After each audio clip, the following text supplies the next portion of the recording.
Photoshoot वर जाऊन stimulate करण्यासाठी का दिलं तर it is a induce breeding. आपण त्याला परावर्त करतो. ॲक्च्युअल ते इथं ब्रीड करतंय का नाही, तर त्याला नुसतं नैसर्गिक इकॉलॉजिकल कंडिशनच नाही तर आपल्याला हार्मोन देऊन त्याला आपण इंड्यूस करतो.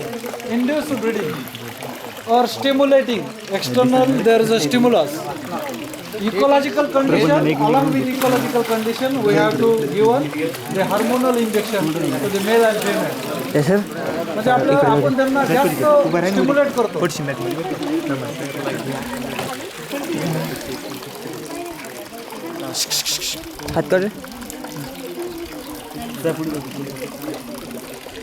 साधारणतः 5 तास त्यांना ॲक्टिवेट व्हायला लागतात. हे हार्मोनचा इफेक्ट इंजेक्शन दिल्यानंतर किती तास लागतात? 5 तास, minimum 5 hours. If the ecological conditions are favourable.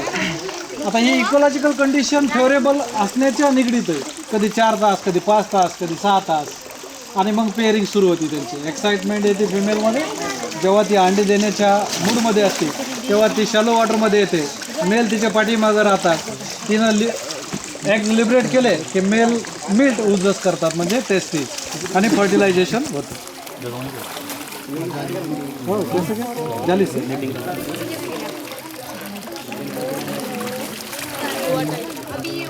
वो ऑफिस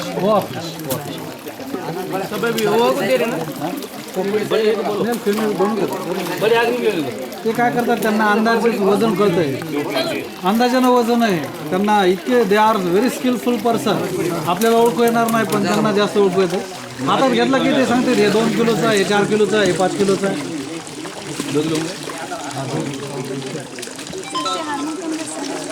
नाही कमी नाही त्याचं, मग तर त्याच्यावर फार त्याचा साईड इफेक्ट वेगळा.